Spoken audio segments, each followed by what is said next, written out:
आज हम बात करने वाले हैं अरेखीय समीकरण के बारे में। तो चलिए स्टार्ट करते हैं। देखिए सबसे पहले समझिए कि अरेखीय समीकरण को किस वैज्ञानिक ने प्रतिपादित किया। अरेखीय समीकरण को अर्नहेनियस नामक वैज्ञानिक ने प्रतिपादित किया। अब उन्होंने यह समीकरण हमें क्यों दिया, तो देखिए इसके पीछे का कारण था, जैसे कि आप सभी जानते हैं, हमें यदि किसी भी रासायनिक अभिक्रिया का वेग लिखना हो तो हम किस प्रकार से लिखते हैं, K इंटू अभिकारक की सांद्रता और उसकी क्या रहती है, घात रहती है, जो कि अभिक्रिया की कोटि कहलाती है। अर्थात यहाँ से हमें समझ में आ रहा है कि जो वेग है वो लगभग किसके बराबर है, इस K के बराबर है। और इस हम जब भी तापमान को बढ़ाते हैं तो आपके रासायनिक अभिक्रिया के वेग में क्या होती है, वृद्धि होती है। अब यदि रासायनिक अभिक्रिया के वेग में वृद्धि होती है तो वेग किसके बराबर है, इस K के बराबर है। मतलब K अर्थात दर स्थिरांक अर्थात वेग स्थिरांक या वेग नियतांक के मान में वृद्धि होगी।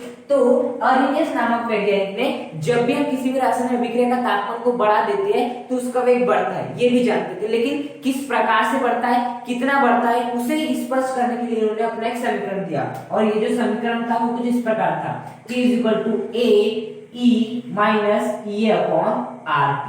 ये था इनका बेसिकली समीकरण। अब इसमें कौन क्या है वो समझ लीजिए। जो A है ना वो कहलाता है आपका अर्नहेनियस स्थिरांक, या जिसे हम अर्नहेनियस गुणांक भी कह सकते हैं, या जिसे हम अर्नहेनियस नियतांक भी कह सकते हैं। ओके, यहाँ पर जो आपका EA होता है ये होती है आपकी सक्रियण ऊर्जा। क्या होती है, सक्रियण ऊर्जा होती है। बेसिकली जो T होता है वो क्या होता है, आपका तापमान होता है। और बेसिकली जो आपका R होता है वो क्या होता है, आपका गैस नियतांक होता है। साथ ही साथ जो आपका K रहता है वो क्या होता है, आपका वेग स्थिरांक होता है। तो बेसिकली अर्नहेनियस नामक वैज्ञानिक ने समीकरण दिया, वेग स्थिरांक बराबर अर्नहेनियस गुणांक इनटू E⁻⁻ अपॉन RT। अब इस समीकरण का मतलब क्या है, इन्होंने इस समीकरण का मतलब हमें बताया कि जब भी किसी भी अभिक्रिया का तापमान बढ़ाया जाता है तब उसके वेग में, किसमें, वेग में, क्योंकि K एक प्रकार से किसे रिप्रेजेंट करता है, वेग को रिप्रेजेंट करता है ना।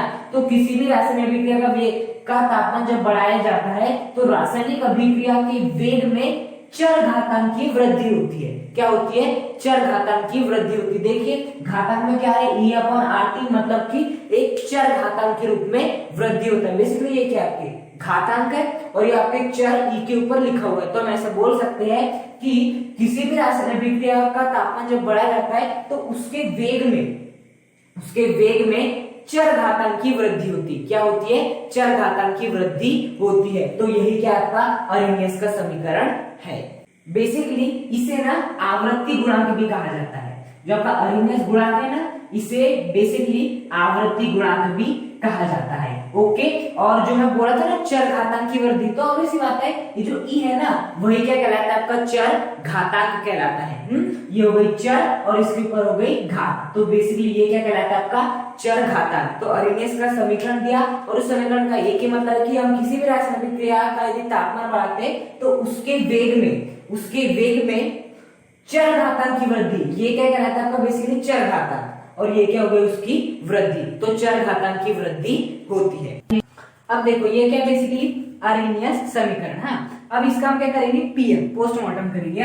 तो देखना इसके लिए हम क्या ले लेते हैं, दोनों पक्षों का लॉग ले लेते हैं। इस पक्ष का भी लॉग लेंगे और इस पक्ष का भी। वो भी कौन सा लॉग लेंगे, प्राकृतिक लॉग। प्राकृतिक लॉग बेसिकली क्या होता है, ln, है ना। तो हम क्या लेंगे, ln लेंगे। इस पक्ष का भी ln ले लेंगे, प्राकृतिक लघुगणक, और इस पक्ष का भी क्या ले लेंगे, हम ln ले लेंगे, -EA अपॉन RT। इस प्रकार से ले लेंगे। इसके बाद क्या करना है हमें, देखो एक प्रॉपर्टी होती है, ये तो ln के जैसे का वैसे रहेगा। देखो यहाँ पे बेसिकली क्या हो रहा है, ln के अंदर A इंटू E है माइनस की E अपॉन RT। तो यहाँ पर देखो एक प्रॉपर्टी होती है आपकी ln m इंटू n, इसका मान होता है ln m plus ln n, ये प्रॉपर्टी होती है। यदि ln के अंदर दो इस प्रकार से गुणा हो रहे हो तो उन्हें हम अलग अलग ऐसे जोड़ के रूप में लिख सकते हैं। तो उसी प्रकार से देखो यहाँ पर भी है, m के स्थान पे A है, n के स्थान पे E है, तो हम ये वाला फॉर्मूला अप्लाई कर सकते हैं। तो क्या हो जाएगा, ln A plus ln n, n का मान क्या है, E - EA अपॉन RT। जो संपूर्ण घात है ना ये किसके ऊपर है, केवल E के ऊपर है। अब देखना ये ln क्या है, भी जैसा का वैसा। अब देखना ये ln A है। अब देखो और एक प्रॉपर्टी होती है कि यदि ln m की घात कितनी हो, n हो, तो जो n होती है वो क्या हो जाती है, सामने आ जाती है। तो ln क्या हो जाता है, m हो जाता है।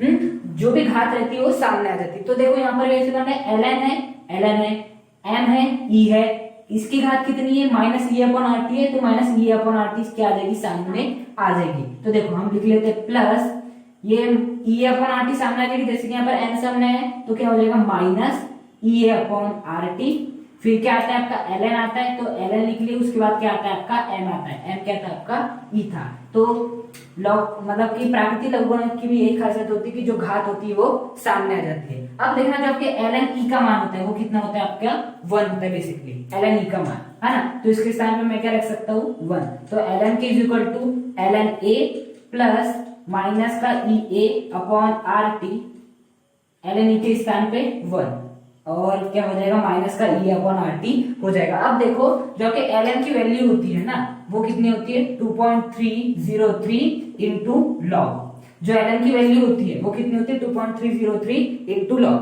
होती है। तो हम क्या करेंगे इस ln के स्थान पे वाला आपका मान पुट करेंगे यहाँ पर, तो ln का मान कितना होता है 2.303 लॉग, ln की वैल्यू इतनी होती है।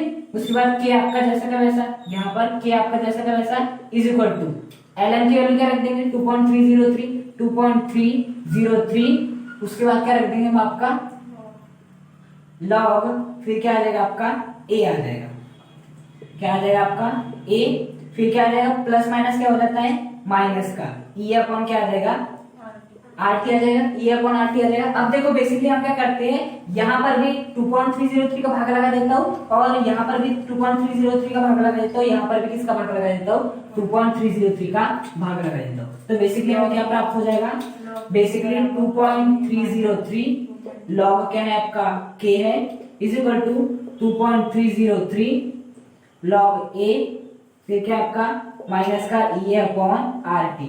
अब मैं क्या कर रहा हूँ यहाँ पर भी किसका भाग लगा रहा हूँ 2.303 का भाग यहाँ पर भी लगा रहा हूँ, यहाँ पर भी किसका भाग लगा रहा हूँ 2.303 का 2.303 का, और जो आपका minus e upon R T है इसमें भी किसका भाग लगा रहा हूँ 2.303 का। तो देखो जो 2.303 है ना वो इसके गुणे में आ जाएगा ना, तो क्या हो जाएगा ये गुणा 2.303 हो जाएगा इतना 2.303 कैंसिल, तो बेसिकली क्या हो जाएगा आपका log k is equal to 2.303 से 2.303 कैंसिल, तो क्या हो जाएगा log a माइनस ये आपका a divide by 2.303 into R T. तो ये वाला आपका समीकरण हो गया जिससे हमने आरएनए समीकरण से निकाले log k।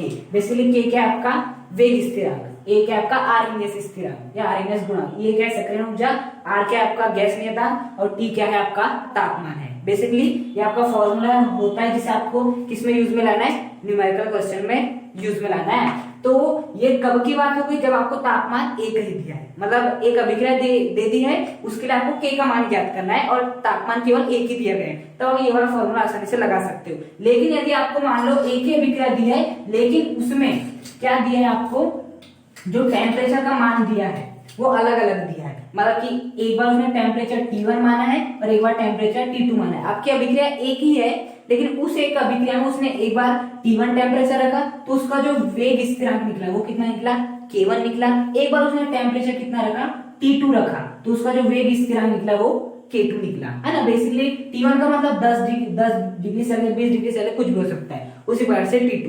तो जब वो तापमान T1 रखते किसी भी अभिक्रिया का तो उसको वेग स्थिरांक K1 देखने मिला। तो बताओ इस वाले फॉर्मूले पे यदि मैं K1 के लागू करूं तो वो क्या होगा log K1 is equal to log A को क्या माने A और EA को हमने क्या माने स्थिर माने हैं, और RT तो क्या है स्थिर, सॉरी R क्या आपका स्थिरांक है और टेम्परेचर क्या लेंगे T1 क्योंकि हम T1 टेम्परेचर की बात करें, माइनस EA जो आपकी EA है और जो आपका A है वो नियत है। उसके बाद क्या होगा आपका 2.303 इंटू R का मान भी नियत रहेगा, उसके बाद T टेम्परेचर कितना आपका T1 है, क्योंकि जब टेम्परेचर आपका T1 था तो वेग स्थिरांक K1 था, तो उसके लिए यदि हम ये वाला समीकरण लगाते तो इस प्रकार से बनेगा। अब यदि आपका टेम्परेचर क्या हो T2 तब वेग स्थिरांक कितना होता है K2 होता है, तो यहाँ पर लगाओ क्या हो जाएगा आपका log K2 is equal to log A का मान क्या है नियत है माइनस EA का भी मान नियत है, मतलब जो सक्रिय ऊर्जा है वो नियत है उस अभिक्रिया के लिए 2.303 इंटू R, जो तापमान आएगा वो क्या आ जाएगा T2। तो बेसिकली हमने ये समीकरण आपका बना लिया। हाँ, इसे नाम देते हैं समीकरण नंबर 1, इसे नाम देते हैं समीकरण नंबर 2। अब हम क्या कर लेते हैं, समीकरण 2 माइनस समीकरण 1 कर लेते हैं, समीकरण 2 माइनस समीकरण 1 कर लेते हैं, है ना। मतलब कि हम इस समीकरण में से इस समीकरण को माइनस कर देते हैं। तो देखो, बाएं पक्ष में से बाएं पक्ष को घटाएंगे और दाएं पक्ष में से दाएं पक्ष को। तो समीकरण 2 क्या आपका log k2 है, माइनस समीकरण 1 क्या है, log k1 है। log k1 is equal to, इसमें से घटाएंगे हम इसको, तो घटाते log a माइनस, पहले ये लिख लेते e a upon 2.303 into RT2। समीकरण 2 हो गई है, माइनस का निशान आगे गया और अंदर लिख गया। जब भी माइनस लगता है ना तो कोष्टक बनाया जाता है, प्लस में नहीं लगाना रहता। तो क्या हो जाएगा, समीकरण number 1 log a minus E A upon 2.303 RT1, क्या हो जाएगा RT1। इसके बाद क्या करेंगे, देखो log k2 minus log k1, log k2 minus log k1 क्या होता है आपका, जैसे कि log m minus log n, इसकी वैल्यू कितनी होती है आपकी, log m अपॉन n होती है ना। log m minus log n की value log m upon n होती है। तो उसी प्रकार से यदि मैं क्या करूं, log k2 minus log k1 करूं, तो वो क्या हो जाएगा, log k2 अपॉन k1 हो जाएगा। log m minus log n कितना होता है, log m अपॉन n, तो ये कितना हो जाएगा, log k2 अपॉन k1 हो जाएगा इतना। अब देखो हम क्या करेंगे, इस माइनस चिन्ह को अंदर कराना होगा। तो देखो log a के सामने क्या लिखा है, प्लस लिखा है, तो माइनस प्लस कितना हो जाएगा आपका, माइनस हो जाएगा। यहाँ क्या लिखा है माइनस, तो माइनस माइनस क्या हो जाएगा, प्लस हो जाएगा। तो यहाँ पर प्लस आ जाएगा। अब देखो कुछ कैंसिल हो रहा है, बिल्कुल log a से ये वाला log a क्या हो जाएगा, कैंसिल हो जाएगा। मैं इसे पहले लिख लेता हूँ, इसे बाद में लिख लूंगा। हाँ चलो वैसे ही कर लेते हैं ना, पहले क्या लिख लेते हैं हम, ये जो माइनस वाला है, माइनस का ई ए अपॉन 2.303 इंटू क्या हो जाएगा RT2, फिर ये आपका प्लस है ई ए अपॉन 2.303 इंटू क्या हो जाएगा RT1 हो जाएगा। अब देखो कुछ कॉमन निकल रहा है, बिल्कुल ई ए दोनों में से कॉमन निकल रहा है, तो हम क्या करेंगे, log k2 upon k1 is equal to, ये को बाहर निकाल लो, ये भी बाहर निकाल जाएगा। देखो 2.303 r यहाँ पर भी है और 2.303 r यहाँ पर भी है, तो इसे भी बाहर निकाल लेते हैं। तो ये अपॉन 2.303 r, यहाँ पर भी ये कॉमन है, यहाँ पर भी कॉमन है, ये यहाँ पर भी, यहाँ पर भी है। अंदर क्या बच जाएगा, ये माइनस 1 अपॉन यहाँ पर क्या बच जाएगा T2 प्लस 1 अपॉन T1, क्योंकि ये 2.303 r ये बाहर आ गया और ये भी बाहर आ गया, तो minus 1 upon T2 plus 1 upon T1। इसे मैं क्या लिख सकता हूँ, 1 अपॉन T1 को पहले लिख देता हूँ, 1 अपॉन T2 को बाद में। तो क्या हो जाएगा, इसे मैं 1 कर देता हूँ, इसे मैं क्या कर देता हूँ 2 कर देता हूँ, तो ये प्लस हो जाएगा, ये माइनस हो जाएगा। मैंने बस क्रम व्यवस्थित किया, लेकिन इस टाइम ना लिखना पड़े इसलिए मैंने वैसा किया। तो बेसिकली जो हमारा फॉर्मूला निकल गया वो कितना निकल गया, log k2 upon k1 is equal to e upon 2.303 into r 1 upon t1 minus 1 upon t2, जहां पर t1 और t2 दो अलग अलग तापमान है, आपका k2 और k1 दो अलग अलग वेग स्थिरांक है, e और r क्या है आपके क्रमशः सक्रिय ऊर्जा और गैस इस तरह का। बेसिकली क्वेश्चन कैसा आएगा कि आपका 318 केल्विन तापमान पे ये होगा T1 का मान और 320 केल्विन पे मतलब ये होगा T2 का मान। जो आपके वेग स्थिरांक है वो मान दिए होंगे, जो भी 2.0 जो भी दिए रहेंगे, K2 K1 के मान दिए रहेंगे, और आपसे पूछेगा E का मान निकालिए। तो कैसी बात है, R का मान जानते कितना होता है 0.0823, हमें T1 का मान मालूम है कितना 318, T2 का मान कितना है 320, K2 का मान उसने दिया होगा, K1 का मान भी दिया होगा, बस हमें इस E का मान क्या है निकालना है। तो हम ऐसे ज्ञात कर सकते हैं। और यदि आपको A का ही टेम्परेचर दिया जाए तो उसके लिए फॉर्मूला क्या उपयोग में आएगा, log K is equal to log A minus E A upon 2.303 r into T. ये कब उपयोग करना है, जब आपको A का टेम्परेचर दिया हो, K भी दिया हो और आपको E का मान ज्ञात करने कहा जाए, तो आपको इसका उपयोग करना है। A के टेम्परेचर का मतलब वो बोल देगा कि 318 केल्विन तापमान पर आपके K का मान 2.0 है और A का मान भी वो दिया रहेगा, तो आपको E का मान ज्ञात करना है, तो आपको इसका करना है। यदि दो टेम्परेचर दिए हो और E का मान ज्ञात करने का हो तब इस फॉर्मूले का उपयोग करना है।